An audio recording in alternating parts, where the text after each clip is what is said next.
தமிழக முதல்வர் மு.க.ஸ்டாலின் வெளிநாடுகளுக்கு சென்று தொழில் முதலீட்டாளர்களை ஈர்க்கிறார் என புதுச்சேரி முதல்வர் ரங்கசாமி பாராட்டினார்.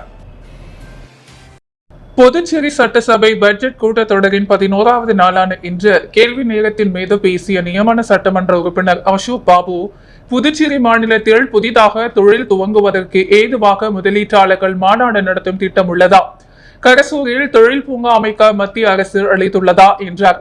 இதற்கு பதிலளித்த முதல்வர் ரங்கசாமி பேசுகையில், முதலீட்டாளர் மாநாடு நடத்தும் திட்டம் அரசின் பரிசீலனையில் உள்ளதா, கரசூரில் தொழில் பூங்கா அமைக்க மத்திய அரசு அனுமதி அளித்துள்ளதா, ஜூலை மாதம் அந்த இடங்களாக பிரிக்கப்பட்டு ஒதுக்கப்படும்.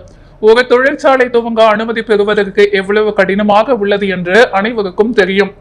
ஒற்றை சாளர முறைகள் அனுமதி தரப்படும். 3 மாதங்களுக்குள்ளாக தொழிற்சாலை துவங்க அனுமதி தேவையில்லை என தெரிவித்தோம். ஆனால் அதன் பிறகு எந்த தொழிற்சாலையும் வரவில்லை. ஏனெனில் அண்டை மாநிலமான தமிழகத்தில் நிறைய சலுகை கொடுக்கிறார்கள். இந்த முடிவை சுயமாக எடுக்க முடிகிறது. தமிழக முதல்வர் மு.க.ஸ்டாலின் வெளிநாட்டுக்கு சென்று பல தொழில் முனைவரை சந்தித்து தொழிற்சாலை துவங்க அழைப்பு விடுத்துள்ளார். இதன் காரணமாக திண்டிவனத்தில் பார்மா பார், சிப்காட் தொழிற்பேட்டை கொண்டு வந்து நிறைய தொழிற்சாலைகள் வருகிறது. நமது எல்லையில் உள்ள வானு, இரும்பை உள்ளிட்ட இடங்களில் கூட பல தொழிற்சாலைகள் வருவதை பார்க்க முடிகிறது என்றார். அப்போது திமுக சட்டமன்ற உறுப்பினர் மேதையை தட்டி வரவேற்றார். ஆனால் நமது மாநிலத்தில் தொழிற்சாலைக்கு சலுகைகள் அனுமதி கொடுக்க மத்திய அரசிடம் கேட்க வேண்டிய நிலைமை, மின்சார கட்டண சலுகை, வரி விலக்கு கூட நம்மால் முடிவு எடுக்க முடியாதா, மின்சார இணைப்பை கூட விரைந்து கொடுக்க முடியவில்லை என்பது அனைவருக்கும் தெரியும். அப்போது குறுக்கிட்டு பேசிய சபாநாயகர் செல்வம், இதற்கெல்லாம் காரணம் அதிகாரிகள் தான் என்றார். தொடர்ந்து முதல்வர் ரங்கசாமி பேசும் பொழுது, இதையெல்லாம் ஏன் சொல்கிறேன் என்றால், அரசின் நிர்வாகம் அது மாதிரிதான் இருக்கிறது. தொழிற்சாலை அனுமதி தொடர்பாக தலைமை செயலர் தான் முடிவு எடுக்க வேண்டியிருக்கிறது. இதற்காகத்தான் மாநில அந்தஸ்து தேவை என்று சொல்கிறோம் என மட்டும் இப்போது கேட்கவில்லை. அடுத்து யார் வந்தாலும் தேர்வு செய்யப்பட அரசாங்கத்திற்கு தான் கேட்கிறோம். மாநில அந்தஸ்தின் பெறாவிட்டால் எத்தனை ஆண்டுகள் ஆனாலும் புதுச்சேரி பின்தங்கியே இருக்கும். நாம் எவ்வளவோ முயற்சி எடுத்தாலும் வரவில்லை. மேலும் அசோக் பாபு எத்தனை பேரை தொழில் துவங்க அழைத்து வந்தாலும் நான் அனுமதி கொடுக்கிறேன். இவ்வாறு விவாதம் நடைபெற்றதா.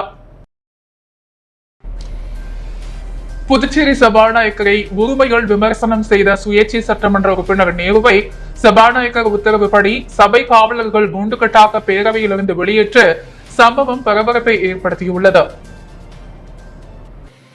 சட்டமன்ற உறுப்பினரை அதிரடியாக வெளியேற்றிய சபாநாயகர் புதுச்சேரி சபாநாயகர் செல்வம் விதிகளை மீறி செயல்படுவதாக கூறி அவர் மீது கடந்த சில மாதங்களுக்கு முன் சுயேட்சை சட்டமன்ற உறுப்பினர் நேரு நம்பிக்கையில்லா தீர்மானம் கொண்டு வந்தார். இதனைத் தொடர்ந்து சட்டமன்ற உறுதிமொழி குழுவின் தலைவர் பகுதியால் சட்டமன்ற உறுப்பினர் நேரு நீக்கம் செய்யப்பட்டார். அவருக்கு பதிலாக பாஸ்கர் என்கிற தட்சிணாமூர்த்தி நியமனம் செய்யப்பட்டார். இது நேருவுக்கு கடும் கோபத்தை ஏற்படுத்தியது. மேலும் கடந்த பிப்ரவரி மாதம் கூடுதல் செலவினங்கள் அனுமதிக்காத ஒரு நாள் கூடப்பட்ட சட்டசபை கூட்டத்தில் உறுதிமொழி தலைவர் பதவியிலிருந்து நீக்கம் செய்யப்பட்டது குறித்து சட்டமன்ற உறுப்பினர் நேரு சபாநாயகருடன் கடும் வாக்குவாதத்தில் ஈடுபட்டார். இதனைத் தொடர்ந்து நேருவை ஒரு நாள் சஸ்பெண்ட் செய்து சபாநாயகர் உத்தரவிட்டார். இந்த நிலையில் தற்போது நடைபெற்று வரும் பட்ஜெட் கூட்டத்தொடரில் நேற்று மானிய கோரிக்கைகள் மீது பேசிய நேரு 1.5 மணி நேரத்துக்கு மேலாக பேசிக் கொண்டிருந்தார். அப்போது சபாநாயகர் தலையிட்டு, ஒரு சட்டமன்ற உறுப்பினர் எவ்வளவு நேரம் பேசினால் மற்றவர்களுக்கு எப்போது வாய்ப்பளிப்பது என கூறி மேலும் பேச அனுமதி மறுத்தார். இதனால் ஆத்திரமடைந்த நேரு தன் கையில் பேச வைத்திருந்த குறிப்பை கிழித்தெறிந்தார். இந்நிலையில் சபாநாயகர் பல்வேறு சட்டமன்ற குழுக்களின் பதவி காலத்தை மேலும் 1 ஆண்டு காலம் நீடித்து அனுமதி வழங்கினார். அப்போது குறுக்கிட்ட நேரு, சட்டமன்ற உறுப்பினர் நேரு உறுதிமொழி குழு தலைவர் யார், உறுப்பினர்கள் யார் என சபாநாயகரை பார்த்து கேட்டார். ஏற்கனவே உறுதிமொழி குழு தலைவர் பாஸ்கர் என்கிற தட்சிணாமூர்த்தி என்பதை தெரிவித்துவிட்டேன். இதற்கு மேலும் என்ன சந்தேகம் என கேட்டார். அப்போது குறுக்கிட்டு பேசிய சட்டமன்ற உறுப்பினர் நேரு, சபாநாயகர் தான் தோன்றித்தனமாக பேசுகிறார், சபாநாயகராக இருக்க தகுதியில்லை, நீங்கள் ஒரு அவமான சின்னம் என கூறி சபாநாயகரை ஒருமையில் பேசினார். இதைத் தொடர்ந்து ஒருமையில் பேசிய நேருவை சபை காவலர்கள் அவையிலிருந்து வெளியேற்றவும், வெளியேற மறுத்ததால் குண்டுகட்டாக தூக்கி வெளியேற்றவும் சபாநாயகர் செல்வம் உத்தரவிட்டார். தொடர்ந்து சைபர் காவலர்கள் நேருவை வலுக்கட்டாயமாக அவையிலிருந்து வெளியேற்றினர். மேலும் சட்டமன்ற உறுப்பினர் என்பதை மறுத்து ஒழுங்கீனமாக செயல்பட நேருவை இந்த கூட்டத்தொடர் முழுவதும் சஸ்பெண்ட் செய்வதாக சபாநாயகர் செல்வம் அறிவித்தார். தொடர்ந்து அமைச்சர் சாய் சரவணகுமார் தனது துறை மீதான மானிய கோரிக்கைகளுக்கு பதில் அளித்து பேசிக் கொண்டிருந்தார். அப்போது முதல்வர் ரங்கசாமி எழுந்து நேரு உணர்ச்சி வசப்பட்டு பேசக்கூடியவர், அது போன்ற ஒரு நிலையில் அவர் பேசியதை சபாநாயகர் மன்னித்து அவர் மீண்டும் அவை நிகழ்வுகளில் பங்கேற்க அழைப்பு விடுக்குமாறு சபாநாயகரை கேட்டுக்கொள்கிறேன் என்றார். அப்போது சபாநாயகர் செல்வம், ஒரு சட்டமன்ற உறுப்பினர் எப்படி நடந்து கொள்ள வேண்டும் என்பதை அறிந்து அவர் செயல்பட வேண்டும். முதல்வர் விடுத்த வேண்டுகோளை ஏற்று நேருவை மீண்டும் அவை நிகழ்ச்சிகள் பங்கேற்க வருமாறு அழைப்பு விடுகிறேன். தொடர்ந்து நேரு அவை நிகழ்வுகளில் பங்கேற்று தனது கருத்துக்களை எடுத்துரைத்தார். புதுச்சேரி தவளக்குப்பம் தனியார் பள்ளி சிறுமி பாலியல் வழக்கில் குற்றம் சாட்டப்பட்ட ஆசிரியருக்கு முன்ஜாமீன் வழங்காமல் தண்டனை வழங்க வேண்டும் என வலியுறுத்தி கையில் பாதகைகளை ஏந்தி நீதிமன்ற நுழைவாயில் முன்பு போராட்டத்தில் ஈடுபட்டனர். புதுச்சேரி அடுத்த தவளக்குப்பம் தனியார் பள்ளியில் கடந்த மாதம் 14ஆம் தேதி 1ஆம் வகுப்பு படிக்கும் மாணவி பாலியல் வன்கொடுமைக்கு ஆளாக்கப்பட்ட வழக்கில் அதே பள்ளியில் பணிபுரிந்த ஆசிரியர் மணிகண்டன் கைது செய்யப்பட்டு கடந்த 40 நாட்களாக காலாப்பட்டு சிறையில் இருந்து வருகிறார். அவருடைய முன் ஜாமீன் மனு இன்று புதுச்சேரி சிறப்பு போக்ஸ்கோ நீதிமன்றத்தில் விசாரணைக்கு வந்தது. இதற்கு எதிர்ப்பு தெரிவித்த பெண்கள் அமைப்பினர் குற்றம் சாட்டப்பட்ட ஆசிரியர் மணிகண்டனுக்கு முன்ஜாமீன் வழங்கக்கூடாது என நீதிபதியிடம் கோரிக்கை மனு அளித்தனர். தொடர்ந்து நீதிமன்றத்தின் வெளியே வந்த அவர்கள் கையில் பாதகைகளை ஏந்தி நீதிமன்ற நுழைவாயில் முன்பு போராட்டத்திலும் ஈடுபட்டனர். சம்பவ இடத்திற்கு வந்த போலீசார் சமாதான பேச்சு நடத்தினர். இதனை அடுத்து அவர்கள் போராட்டத்தை கைவிட்டு கலைந்து சென்றனர். போராட்டம் குறித்து திமுக மகளிர் அணி அமைப்பாளர் செயலாளர் காயத்ரி ஸ்ரீகாந்த் கூறும்பொழுது, பாலியல் வழக்கில் சிறையில் அடைக்கப்பட்டிருக்கும் ஆசிரியர் மணிகண்டனுக்கு ஒருபோதும் முன்ஜாமீன் வழங்கக்கூடாது. அவருக்கு ஜாமீன் வழங்கி வெளியே வந்தால் சாட்சிகளை கலைத்து விடுவார். எனவே அவருக்கு முன்ஜாமீன் வழங்காமல் சிறையில் வைத்தே தண்டனையை வழங்க வேண்டும். அதுவரை எங்களது போராட்டம் தொடரும் என்று குறிப்பிட்டார். அரசு நிதி உதவி பெறும் பள்ளிகளில் பணிபுரியும் ஆசிரியர்கள் மற்றும் ஊழியர்களை பணி நிரந்தரம் செய்ய வேண்டும் என்ற உயர்நீதிமன்ற உத்தரவை அமல்படுத்தாத கல்வித்துறை இயக்குநரை கண்டித்து தனியார் பள்ளி ஆசிரியர்கள் கண்டன ஆர்ப்பாட்டத்தில் ஈடுபட்டனர். புதுச்சேரியில் உள்ள அரசு நிதி உதவி பெறும் பள்ளிகளில் நிரந்தர பணியிடங்கள் தொகுப்பியூதியம் பெற்று பணிபுரியும் ஆசிரியர்கள் ஊழியர்கள் பணி நிரந்தரம் செய்து சம்பளம் வழங்க வேண்டும் என்ற சென்னை உயர்நீதிமன்றத்தில் தீர்ப்பை அமல்படுத்தாமல் தாமதப்படுத்தும் கல்வித்துறை இயக்குநரை கண்டித்து கல்வித்துறை முன்பு கண்டன ஆர்ப்பாட்டம் நடைபெற்றது. ஊழியர்கள் சங்க சம்மேளன கௌரவ தலைவர் பிரேமதாசன் தலைமையில் நடைபெற்ற ஆர்ப்பாட்டத்தில் நிரந்தர செய்தி தொடர்பாளர் கலைமாமணி டாக்டர் நமச்சிவாயம் உள்ளிட்ட அரசு நிதி உதவி பெறும் பள்ளிகளில் பணிபுரியும் ஆசிரியர்கள் ஊழியர்கள் என 100க்கும் மேற்பட்டோர் கலந்து கொண்டு கோரிக்கைகளை வலியுறுத்தி கண்டன கோஷங்களை எழுப்பினார்கள். பெண்கள் பாதுகாப்பை கருத்தில் கொண்டு புதுச்சேரி மற்றும் காரைக்காலில் உள்ள மகளிர் காவல் நிலையங்களின் எண்ணிக்கையை உயர்த்த வேண்டும் என நெடுங்காடு சட்டமன்ற உறுப்பினரும் முன்னாள் அமைச்சருமான சந்திர பிரியங்கா சட்டப்பேரவையில் கோரிக்கை விடுத்தனர். நாளுக்கு நாள் பெண்களுக்கு எதிரான குற்றங்கள் அதிகரித்து வரும் நிலையில் அவற்றை குறைக்க மகளிர் காவல் நிலையங்களின் எண்ணிக்கையை அதிகரிக்க வேண்டும். புதுச்சேரியில் 2 மகளிர் காவல் நிலையமும் காரைக்காலில் ஒரு காவல் நிலையமும் உள்ள நிலையில் அவற்றை அதிகரிப்பதன் மூலம் பெண்களுக்கான பாதுகாப்பான ஊராக புதுச்சேரி மாறும். எனவே முதலமைச்சர் இதனை கருத்தில் கொண்டு பெண்களுக்கான பாதுகாப்பை உறுதி செய்ய வேண்டும் என்று தெரிவித்தார்.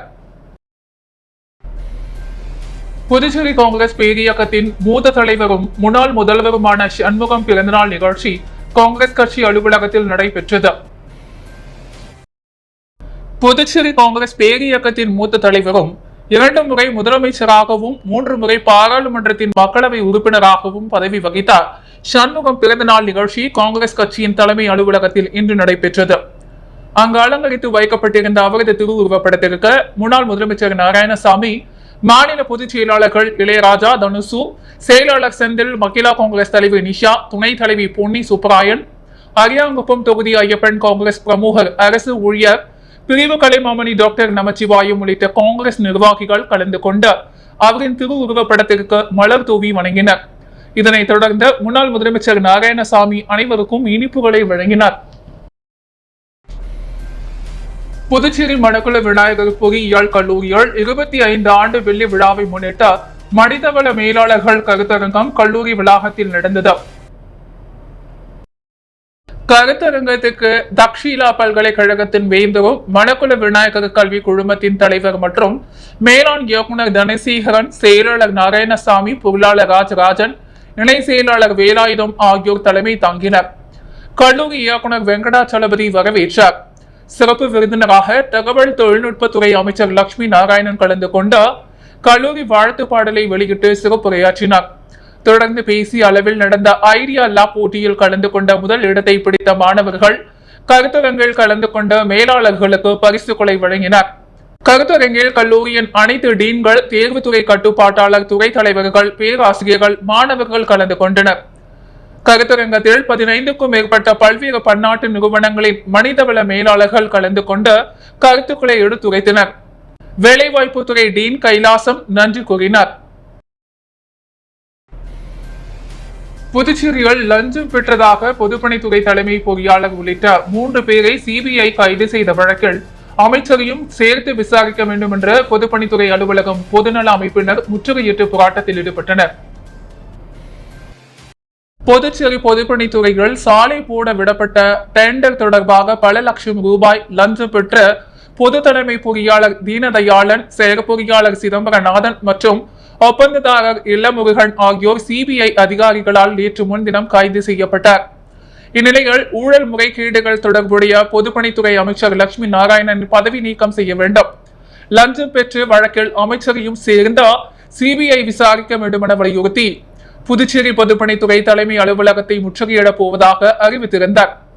அதன்படி திராவிட விடுதலை கழக தலைவர் லோகு ஐயப்பன் தலைமையில் புசி வீதியில் உள்ள பொதுப்பணித்துறை தலைமை அலுவலகம் முன்பு 122க்கும் மேற்பட்ட பொதுநல அமைப்பினர் பொதுப்பணித்துறை அலுவலகத்தை முற்றுகையிட்டு கோரிக்கைகளை வலியுறுத்தி கண்டன கோஷங்களை எழுப்பினார்கள். இதனை அடுத்து சம்பவ இடத்திற்கு வந்த போலீசார் முற்றுகை போராட்டத்தில் ஈடுபட்ட சுமார் 100க்கும் மேற்பட்டவர்களை கைது செய்தனர். போராட்டத்தின் காரணமாக பொதுப்பணித்துறை அலுவலகம் முன்பு சிறிது நேரம் பரபரப்பு நிலவியது. ஊசுடு தொகுதி ராமநாதபுரம் கணபதி நகர் பகுதியால் பொதுப்பணித்துறை குடிநீர் பிரிவு துறை மூலம் ரூபாய் 7 லட்சம் மதிப்பீட்டில் புதிய ஆழ்துளை குடிநீர் போரினை அமைச்சர் சாய்ஜி சரவணகுமார் பொதுமக்களின் பயன்பாட்டிற்கு திறந்து வைத்தார். புதுச்சேரி மாநில வெளியூர் கொம்யூன் ஊசுடு சட்டமன்ற தொகுதிக்குட்பட்ட ராமநாதபுரம் கிராமத்தில் தற்போது நிலவி வரும் குடிநீர் பற்றாக்குறை போக்க மாஞ்சாலை கணபதி நகர் அருகில் பொதுப்பணித்துறை மூலம் புதிய ஆழ்துளை கிணறு அமைத்தல் மற்றும் அதனை சார்ந்த பணிகளான மின் மோட்டார் பொருத்துதல் மற்றும் குடிநீர் குழாய் இணைத்தல் முதலிய பணிகள் ரூபாய் 7.93 லட்சம் மதிப்பீட்டில் மேற்கொள்ளப்பட்டது. இந்த குடிநீர் திட்டத்திற்கான அனைத்து பணிகளும் முடிக்கப்பட்டு பொதுமக்களின் பயன்பாட்டிற்கு ஊசுடு தொகுதி சட்டமன்ற உறுப்பினரும் ஆதிதிராவிடர் நலத்துறை அமைச்சருமான சாய்ஜி சரவணகுமார் தலைமையில் தொடங்கி வைக்கப்பட்டது. இவ்விழாவில் பொது சுகாதார கோட்ட செயற் பொறியாளர் உமாபதி, கிராம குடிநீர் திட்ட உதவி பொறியாளர் பீனராணி, இளைநிலை பொறியாளர் சுதர்சனம், வெளியூர் கொம்யூன் பஞ்சாயத்து இளைநிலை பொறியாளர் பிரதீப் குமார் மற்றும் தொகுதி ஒருங்கிணைப்பாளர் சாய்ஜி தியாகராஜன், தொகுதி தலைவர் முத்தாளு முரளி உட்பட ஊர் பொதுமக்கள் ஏராளமான கலந்து கொண்டு சிறப்பித்தனர். சட்டமன்ற உறுப்பினர் KSV ரமேஷ் பிறந்தநாளை முன்னிட்டு ராஜீவ்காந்தி ஆதரவற்றோர் இல்லத்தில் உணவு மற்றும் நோட்டு புத்தகங்கள் வழங்கி கொண்டாடப்பட்டது. புதுச்சேரி கதிர்காமம் தொகுதி என்ஆர் காங்கிரஸ் சட்டமன்ற உறுப்பினர் KSV ரமேஷ் என் பிறந்த நாளை முன்னிட்டு சோனியா காந்தி நகரில் உள்ள ராஜீவ்காந்தி ஆதரவற்றோர் இல்லத்தில் உணவு மற்றும் கேக் வெட்டி நோட்டு புத்தகம் வழங்கப்பட்டு பிறந்தநாள் விழா கொண்டாடப்பட்டது. இந்த விழாவில் ஊரினுடைய முக்கியஸ்தவர்கள் செல்வராஜ், சிவனேசன், மணிகண்டன், வெங்கடேஸ்வர ராவ் இவர்கள் முன்னிலையில் வழங்கப்பட்டது. தொடர்ந்து பிறந்தநாள் கொண்டாடிய சட்டமன்ற உறுப்பினர் KSV ரமேஷுக்கு பொன்னாடை போற்றி பூங்குத்து கொடுத்து பிறந்தநாள் வாழ்த்துக்கள் தெரிவிக்கப்பட்டது. இந்த விழாவில் என்ஆர் காங்கிரஸ் பிரமுகர்கள் பல கலந்து கொண்டனர். புதுச்சேரியில் பணி நீக்கம் செய்யப்பட்ட ஊழியர்கள் பொதுநலவாதி ஐயாசாமி உருவப்படம் மற்றும் உயர்நீதிமன்ற உத்தரவை தீயிட்டு எரித்ததால் போலீசாரும் தள்ளுமுள்ளி ஏற்பட்டது. புதுச்சேரியில் அரசு பணிகளுக்கு கொள்ளைப்புறமாக பணிக்கு அமர்த்த தடை விதிக்க வேண்டும் என்று 2019ஆம் ஆண்டு புதுச்சேரியைச் சேர்ந்த பொதுநலவாதி ஐயாசாமி சென்னை உயர்நீதிமன்றத்தில் வழக்கு தொடுத்திருந்தார். இந்த வழக்கை விசாரித்த சென்னை உயர்நீதிமன்றம் புதுச்சேரியில் கொள்ளைப்புறமாக பணிக்கு அமர்த்த தடை விதித்து 2022இல் உத்தரவிட்டார். இந்த நிலையில் கொள்ளைப்புறமாக பொதுப்பணித்துறையில் பணிக்கு அமர்த்தப்பட்ட சுமார் 1400 ஊழியர்கள் கடந்த 2021ஆம் ஆண்டு பணி நீக்கம் செய்யப்பட்டனர். இவர்கள் மீண்டும் பணி வழங்க வேண்டும் என வலியுறுத்தி பல கட்ட போராட்டங்களை நடத்தி வருகின்றனர். இந்த நிலையில் இன்று ராஜா திரையரங்கில் இருந்து ஊர்வலமாக சென்ற பணி நீக்கம் செய்யப்பட்ட ஊழியர்களை நேரு வீதியில் போலீசார் தடுப்பு கட்டை அமைத்து தடுத்தனர். அப்போது தடுப்பு கட்டையை தூக்கி எறிந்த போலீசாருடன் கடுமையான மோதலில் ஈடுபட்டதுடன் பொதுநலவாதி ஐயாசாமி உருவப்படத்தை நீதிமன்றம் உத்தரவை தீயிட்டு எரித்தனர். இதனால் போலீசாருக்கும் போராட்டக்காரர்களுக்கும் இடையே கடுமையான வாக்குவாதம் தள்ளுமுள்ளி ஏற்பட்டது. இதனை அடுத்து போராட்டத்தில் ஈடுபட்ட 100க்கும் மேற்பட்ட ஊழியர்களை போலீசார் கைது செய்தனர். புதுச்சேரி பொதுப்பணித்துறை தலைமை பொறியாளர் தீனதயாளன் லஞ்ச வழக்கில் கைதாகியுள்ள நிலையில் பாரபட்சமின்றி விசாரணையை சிபிஐ தொடர வேண்டும் என முன்னாள் முதல்வர் நாராயணசாமி தெரிவித்துள்ளார். புதுச்சேரியில் செய்தியாளர்களிடம் அவர் கூறும் பொழுது, புதுச்சேரியில் என்ஆர் காங்கிரஸ் பாஜக கூட்டணி ஆட்சியில் முதல்வரின் துறைகள் கல்வி, பொதுப்பணித்துறை உள்ளிட்ட அனைத்து துறைகளிலும் முறைகேடுகள் நடந்து வருவதாக காங்கிரஸ் சார்பில் சுட்டிக்காட்டி வருகிறோம். ஆனால் இதற்கு முதல்வர் அமைச்சர்கள் பதில் கூறவில்லை. தற்போது பொதுப்பணித்துறைகள் லஞ்ச வழக்கில் புதுச்சேரி மாநில தலைமை பொறியாளரே கைது செய்யப்பட்டுள்ளார். அத்துறைகள் புதிய பஸ் நிலையம் கட்டியதும், குமரகுரப்பள்ளம் அடுக்குமாடி குடியிருப்பு கட்டியது என பல முறைகேடுகள் நடைபெற்றுள்ளன. சங்கராபரணி ஆற்றில் கழிவுநீரை சுத்திகரித்து விடுவதற்கான ஒப்பந்தத்தில் அதிக அளவில் தொகை குறிப்பிட்ட நிறுவனத்திற்கு அனுமதி வழங்கப்பட்டது. செயலருக்கு அனுபவிக்கப்பட்டுள்ளது. ஆகவே அதிலும் முறைகேடு நடத்தப்பட்டுள்ளது. பொதுப்பணித்துறை தலைமை பொறியாளர் லஞ்ச வழக்கில் கைதான நிலையில் அவரது டைரி, கைபேசிகள் சிபிஐ கைப்பற்றியுள்ளது. ஆகவே பாரபட்சமின்றி விசாரணை நடத்த வேண்டும். பொதுப்பணித்துறை அமைச்சர் விசாரணைக்கு தன்னை உட்படுத்தி பதவியை விட்டு விலக வேண்டும். முறைகேடுகள் புகாரில் தற்போது பூனைக்குட்டிகள் வெளிவந்துள்ளன. இனிமேல் தான் பூனைகள் வெளியே வரும். பொதுப்பணித்துறை அமைச்சர் சொத்து விவகாரங்களை விசாரிக்க வேண்டும். அவர் பதவியை விட்டு விலக கோரி அவரது வீட்டு முன்பு போராட்டம் நடத்த உள்ளோம். பேட்டியின் போது முன்னாள் சட்டமன்ற உறுப்பினர் அனந்தராமன் உள்ளிட்டோர் உடனிருந்தனர். புதுச்சேரி சுகாதாரத்துறையில் பணிபுரியும் NHM ஊழியர்கள் பணி நிரந்தரம் மற்றும் சம்பள உயர்வு வழங்க வலியுறுத்தி இயக்குநர் அலுவலகம் முன்பு தர்ணா போராட்டத்தில் ஈடுபட்டனர். புதுச்சேரி சுகாதாரத்துறையில் 20 ஆண்டுகளுக்கு மேலாக அனைத்து அரசு மருத்துவமனை, மகப்பேறு மருத்துவமனை மற்றும் ஆரம்ப சுகாதார நிலையத்தில் பல்வேறு கட்டிடங்கள், பல்வேறு பொறுப்புகளில் திறம்பட பணிபுரிந்து வருகிறார்கள். இவர்களுக்கு மிக குறைந்த அளவே ஊதியம் வழங்கப்பட்டு வருகிறது. எனவே ஊழியர்களை பணி நிரந்தரம் செய்து ஊதிய உயர்வு வழங்க வேண்டும் என்ற பல கட்ட போராட்டங்களை நடத்தி வருகின்றன. மேலும் மத்திய அரசு NHM ஊழியர்களை பணி நிரந்தரம் செய்து ஊதிய உயர்வு வழங்க வேண்டும் என்று புதுச்சேரி அரசுக்கு பல முறை கடிதம் அனுப்பியுள்ளது. ஆனால் அரசும் அதன் மீது எந்தவித நடவடிக்கையும் எடுக்கவில்லை. இந்த நிலையில் பணி நிரந்தரம் மற்றும் ஊதிய உயர்வு வழங்க வேண்டும் என வலியுறுத்தி பணியை புறக்கணித்த NHM ஊழியர்கள் சுகாதாரத்துறை இயக்குநர் அலுவலகம் முன்பு அமர்ந்து தர்ணா போராட்டத்தில் ஈடுபட்டனர். இந்த போராட்டத்தில் 100க்கும் மேற்பட்ட ஊழியர்கள் கலந்து கொண்டு கோரிக்கைகளை வலியுறுத்தி கண்டன கோஷங்களை எழுப்பினார்கள். இந்த போராட்டத்திற்கு புதுச்சேரி மாநில காங்கிரஸ் கட்சி சார்பில் ஆதரவு தெரிவிக்கப்பட்டது. கட்சி சார்பில் காங்கிரஸ் நிர்வாகி சுசைராஜ் கலந்து கொண்டு ஊழியர்களுக்கு ஆதரவு தெரிவித்தார். சட்டமன்ற உறுப்பினர் KSV ரமேஷ் பிறந்த நாளை முன்னிட்டு அரியாங்குப்பம் தொகுதி என்ஆர் காங்கிரஸ் இளைஞர் அணி சார்பில் இனிப்புகள் வழங்கி கொண்டாடப்பட்டது. அகில இந்திய என்ஆர் காங்கிரஸ் கட்சியின் மாநில இளைஞர் அணி தலைவரும் கதிர்காமம் தொகுதி சட்டமன்ற உறுப்பினருமான KSV ரமேஷ் பிறந்த நாளை முன்னிட்டு அரியாங்குப்பம் தொகுதி என்ஆர் காங்கிரஸ் இளைஞர் அணி தலைவர் மணிகண்டன் தலைமையில் பொதுமக்களுக்கு இனிப்புகள் வழங்கி கொண்டாடப்பட்டது. மேலும் 100க்கும் மேற்பட்ட இளைஞர்கள் ஊர்வலமாக சென்று சட்டமன்ற உறுப்பினர் ரமேஷுக்கு பொன்னாடை அணிவித்து பூங்கொத்து கொடுத்து வாழ்த்து தெரிவிக்கப்பட்டது.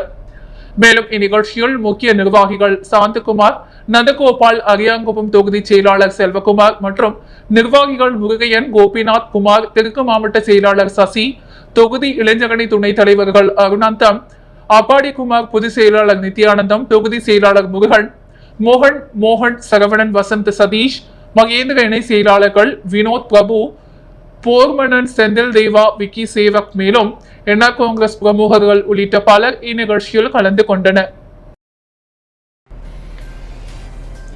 என்ஆர் காங்கிரஸ் பிஜேபி அரசு சமர்ப்பித்த மக்களுக்கு பயனில்லாத 2025 பட்ஜெட்டை கண்டித்தும் மாற்று திட்டங்களை வலியுறுத்தியும் இடதுசாரிகள் கட்சிகளின் பேருந்துகளாக ஆர்ப்பாட்டம் நடைபெற்றது. புதுச்சேரி சட்டப்பேரவை அருகே இடதுசாரிகள் என்ற ஆர்ப்பாட்டத்தில் ஈடுபட்டனர். புதுச்சேரி மாநில என்ஆர் காங்கிரஸ் பிஜேபி அரசின் 2025-26 வரவு செலவு திட்டத்தை முதலமைச்சர் ரங்கசாமி 12/3/2025 அன்று சமர்ப்பித்தார்.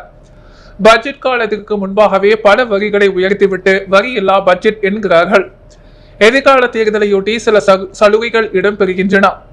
ஆனால் உண்மையிலேயே வேலையின்மையாலும் விலைவாசி உயர்வாலும் வருமானம் இல்லாததாலும் சிக்கி தவிக்கின்ற ஏழை எளிய நடுத்தர வர்க்க மக்கள் இந்த பட்ஜெட்டில் ஏதாவது விமோச்சனம் கிடைக்காதா என்று எதிர்பார்த்து ஏமாற்றத்தை அடைந்திருக்கின்றனர். பல்வேறுபட்ட படிப்புகளை முடித்து வேலை வாய்ப்பு அலுவலகத்தில் பதிவு செய்திருக்கின்ற ஆயிரக்கணக்கான இளைஞர்களுக்கு வேலை வாய்ப்பு வழங்கக்கூடிய எந்த திட்டமும் இல்லை. பல மாதங்களாக சம்பளம் இல்லாமல் வறுமையில் வாடிக்கொண்டிருக்கும் அரசு பொதுத்துறை, கூட்டுறவுத்துறை, பொதுப்பணித்துறை ஊழியர்களுக்கு சம்பளம் வழங்கி மீண்டும் இந்த நிறுவனங்களை நடத்துவதற்கான திட்டமும் இல்லை, அக்கறையும் இல்லை. அமைப்பு சாரா தொழிலாளர்கள், விவசாய தொழிலாளர்கள் ஆகியோருக்கு வாரியம் அமைப்பதற்கான அறிவிப்பு இல்லை. ரேஷன் கடைகள் திறக்கப்பட்டு அரிசி, கோதுமை, பருப்பு, சர்க்கரை, எண்ணெய் போன்ற அத்தியாவசிய உணவுப் பொருட்கள் வழங்கப்படும் என்ற முதலமைச்சர் அளித்த உறுதிமொழி காற்றில் பறக்கவிடப்பட்டது. லட்சக்கணக்கான தாய்மார்கள் வஞ்சிக்கப்பட்டு வருகின்றனர். அரசு ஊழியர்கள், ஓய்வு பெற்ற அரசு ஊழியர்களின் கோரிக்கைகளை தீர்ப்பதற்கான முயற்சி எதுவும் இல்லை. மின் கட்டண உயர்வு கட்டுப்படுத்தும் அல்லது மானியம் வழங்கும் திட்டம் இல்லை. தலித் மக்களின் வாழ்க்கை மேம்பாட்டுக்கான உருப்படியான திட்டம் இல்லை. பிற்படுத்தப்பட்ட, மிக பிற்படுத்தப்பட்ட மக்களின் மேம்பாட்டுக்கான திட்டமும் இல்லை. சுமார் 4 ஆண்டு கால இவர்களது ஆட்சியில் இதுவரை எந்த புதிய தொழிற்சாலையும் திறக்கப்படவில்லை. திரும்பிய பக்கமெல்லாம் மதுபான கடைகள், ரெஸ்டோபாக்களும் நிரம்பி இருக்கிறது. புதுச்சேரியில் இன்னும் புதிய மதுபான கடைகள் திறந்திடவும் புதிய மதுபான தொழிற்சாலைகளும் திறப்பது மட்டும்தான் இந்த என்ஆர் காங்கிரஸ் பிஜேபி அரசின் கொள்கையாகும். இது புதுச்சேரி எதிர்கால சமுதாயத்திற்கு பெரும் கேட்டை விளைவிக்கும். இந்த நிலைமைக்கு மாற்றாக AFT சுதேசி பாரதி பஞ்சாலைகளின் இடத்தை பயன்படுத்தி ஜவுளி பூங்கா அமைத்தால் பல்லாயிரக்கணக்கானவர்களுக்கு வேலை வாய்ப்பு கிடைக்கும். தமிழ், ஆங்கிலம், மலையாளம், ஆங்கிலம், தெலுங்கு, ஆங்கிலம் ஆகிய இருமொழி கொள்கையை கடைபிடிப்பது என கோரிக்கை விடுத்தனர். போராட்டத்திற்கு இந்திய கம்யூனிஸ்ட் கட்சி மாநில துணை செயலாளர் சேது செல்வம், மார்க்சிஸ்ட் கம்யூனிஸ்ட் கட்சி மாநில செயற்குழு உறுப்பினர் பெருமாள், மார்க்சிஸ்ட் லெனினிஸ்ட் கட்சி மாநில செயலாளர் புருஷோத்தமன் ஆகியோர் தலைமை வகித்தனர். இந்திய கம்யூனிஸ்ட் கட்சி சார்பில் தேசிய குழு உறுப்பினர் தினேஷ் பொன்னையா, முன்னாள் சட்டமன்ற உறுப்பினர் நாகா கலைநாதன், பொருளாளர் சுப்பையா, நிர்வாக குழு உறுப்பினர் அந்தோணி, மார்க்சிஸ்ட் கம்யூனிஸ்ட் கட்சி மாநில செயற்குழு உறுப்பினர்கள் ராஜாரங்கம், பிரபுராஜ், கொளஞ்சியப்பன், சீனிவாசன், மார்க்சிஸ்ட் லெனினிஸ்ட் கட்சி சார்பில் அருள் விஜயா ஆகியோர் உட்பட தொழிலாளர்கள் திரளாக கலந்து கொண்டனர். புனித பேட்ரிக் மேல்நிலைப் பள்ளியில் 34 ஆண்டு விழாவில் முதலிடம் பிடித்த மாணவர்கள் கௌரவிக்கப்பட்டனர். புனித பேட்ரிக் மேல்நிலைப் பள்ளியின் 34 ஆண்டு விழாவில் பள்ளியில் வழக்கமாக உற்சாகத்துடன் பள்ளியின் வெள்ளி விழா கட்டம் திருப்பதி வெள்ளி ரேடிஸ் கலையரங்கத்தில் நடைபெற்றது. இவ்விழாவிற்கு புதுவை அரசு கல்வி செயலர் ஜவஹர், பள்ளியின் முன்னாள் மாணவரும் பொறியாளருமான கிருஷ்ணசந்தர், பள்ளியின் ஆலோசனை குழு தலைவரும் புதுவை ரெடியார்பாளையம் புனித அந்திரேயா தேவாலய பங்கு தந்தையுமான திரு ஜோசப் பால் அடிகளார் ஆகியோர் சிறப்பு விருந்தினர்களாக பங்கேற்றார். 2024-25 கல்வியாண்டில் கல்வியிலும் விளையாட்டிலும் சிறந்து விளங்கிய மாணவ மாணவிகளை பாராட்டி சுழற்கடையமும் முதல் வகுப்பு முதல் 12ஆம் வகுப்பு வரை உள்ள 47 மாணவர்களுக்கு கல்வி உதவித்தொகையும் வழங்கி வாழ்த்து பேசினார்கள். மேலும் பள்ளிக்கு விடுப்பு எடுக்காமல் தொடர்ந்து வருகை தந்த 5 ஆண்டுகள் முதல் 9 ஆண்டுகள் வரை 18 மாணவர்களுக்கு சான்றிதழையும், 9 ஆண்டுகள் தொடர்ந்து பள்ளிக்கு வருகை தந்த 3 12ஆம் வகுப்பு மாணவர்களுக்கு ஷெர்வின், ஜோஸ்வா, ரேஷ்மா, யோகிதா கடையமும் வழங்கி கௌரவித்தார். மேலும் விளையாட்டுத் துறையில் சாதனை படைத்த மாணவர்களும் இந்நிகழ்ச்சியில் கௌரவிக்கப்பட்டார்கள். இக்கல்வியாண்டில் 2024-25 சிறந்த மாணவர்களாக தேர்வு செய்யப்பட்ட ஆரம்ப பள்ளி பிரிவு கிறிஸ்டினா ஆலிவ், உயர்நிலைப் பள்ளி பிரிவு பிரியன், மேல்நிலைப் பள்ளி பிரிவு விஜயமித்ரன், தனிஷா, பிரென்சி இக்கல்வியாண்டின் 2024-25 கல்வியில் சிறந்து விளங்கிய மாணவி ஷச்சீவினி, மாணவர் சர்வேஷர் கைலாஷ், விளையாட்டு பிரிவில் முதலிடம் பெற்ற மாணவி தர்ஷினி, மாணவன் விஜேஷ்வா, வினாடி வினா போட்டிகளில் சிறப்பிடம் பெற்ற மாணவர் அரவிந்த், 25 ஆண்டுகள் பணி நிறைவு செய்த ரெஜினா, கார்மெல், தனலட்சுமி ஆகிய 2 ஆசிரியர் பெருமக்களையும் இந்நிகழ்ச்சியில் கௌரவிக்கப்பட்டனர். நிகழ்ச்சிக்கு பள்ளியின் முதல்வர் ஸ்டெல்லா வரவேற்புரை வழங்க பள்ளியின் தாளாளர் ரெஜிஸ் பிரெடிக் இக்கல்வியாண்டுக்கான ஆண்டு அறிக்கையினை வாசித்தார்கள். இந்நிகழ்ச்சியில் பள்ளியின் மருத்துவ இயக்குனர் திருமதி ஜீதா பிரெடரிக் அவர்களும் பள்ளியின் ஆலோசனை குழு உறுப்பினர்களும் கலந்து கொண்டு சிறப்பித்தார்கள். இதனைத் தொடர்ந்து மாணவர்களின் கண்கவர் கலை நிகழ்ச்சிகள் நடைபெற்றன. நிகழ்ச்சியினை 12ஆம் வகுப்பு மாணவர்கள் செல்வம், லோகரஞ்சன், செல்வம், அகிலன், ஸ்ருதி, ஸ்ரீஜா ஆகியோர் தொகுத்து வழங்க மாணவன் விஜயமித்ரன் நன்றி தெரிவித்தார். நிகழ்ச்சிக்கான ஏற்பாடுகளை பள்ளியின் முதல்வர் திருமதி ஸ்டெல்லா தலைமையில் பள்ளியின் இருபால் ஆசிரியர்கள் சிறப்பாக செய்திருந்தனர். கோணேரிக்குப்பம் ஸ்ரீ அங்காள பரமேஸ்வரி அம்மன் ஆலயத்தில் 20ஆம் ஆண்டு மாசி மாத திருவிழாவினை முன்னிட்டு பாரசாகை வார்த்தல் நிகழ்ச்சி நடைபெற்றது. புதுச்சேரி மாநிலம் வெளியூர் கோவில் கோணேரிக்குப்பம் அருள்மிகு ஸ்ரீ புத்தாளி அம்மன் தேவஸ்தான பரிபாலன் ஸ்ரீ அங்காள பரமேஸ்வரி அம்மன் ஆலயத்தில் 20ஆம் ஆண்டு மாசி மாத உற்சவ திருவிழாவினை முன்னிட்டு பாரசாகை வார்த்தல் நிகழ்ச்சி நடைபெற்றது. இதில் திரளான பக்தர்கள் கலந்து கொண்டு அம்மனுக்கு கூழ் ஊற்றி தங்களது வேண்டுதலை நிறைவேற்றினர்.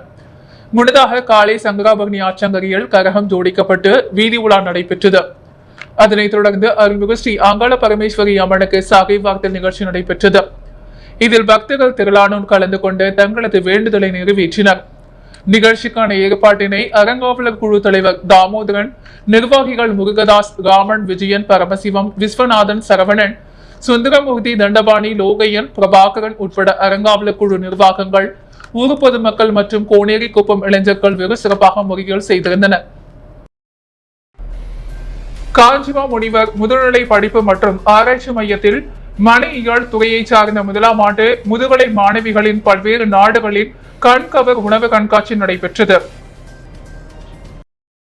இக்கண்காட்சியை மனைவியல் துறை சார்ந்த 1ஆம் ஆண்டு முதுகலை FSMD படிக்கும் மாணவிகள் பல்வேறு வகையான உணவு உற்பத்தி முறைகள் என்ற பாடத்திட்டத்தின் கீழ் பல்வேறு நாடுகளின் உணவு பலகாரங்களை தயாரித்து விற்பனைக்கு வைத்தனர். மேலும் இலங்கை நாட்டின் துரித உணவான வட்லப்பம், பிரான்ஸ் நாட்டின் கிராஃப் ஆஃப் சாக்லேட், ஜப்பான் நாட்டின் தியோசா, மேற்கு நாட்டின் நெக்சஸ், சீன நாட்டின் டாங்க்லூ, இத்தாலி நாட்டின் பனகோட்டா, மெக்சிகன் குனாஃபா மற்றும் மெங்கோ மூஸ் தயாரிக்கப்பட்டு விற்பனைக்கு வைத்தனர். இந்த நிகழ்ச்சியை கல்லூரி இயக்குனர் முனைவர் செல்வராஜ் மற்றும் ஹோட்டல் செண்பகாவின் சீஃப் கார்த்திகேயன் துவக்கி வைத்து தலைமை உரையாற்றினார். துறையின் தலைமை பேராசிரியர் முனைவர் அமலவேலு மங்கை துவக்க உரையாற்றினர். கண்காட்சியில் மாணவ மாணவிகள், ஆசிரியர்கள் கலந்து கொண்டனர். புதுவையின் அன்றாட நிகழ்வுகளை காண பாண்டி ஹெட்லைன்ஸ் யூடியூப் சேனலை சப்ஸ்கிரைப் பண்ணுங்க. தொடர்ந்து எங்களுடன் இணைந்திருக்க பக்கத்தில் உள்ள பெல் பட்டனை பிரஸ் பண்ணுங்க, லைக் பண்ணுங்க, ஷேர் பண்ணுங்க. என்றும் உங்களுடன் பாண்டி ஹெட்லைன்ஸ்.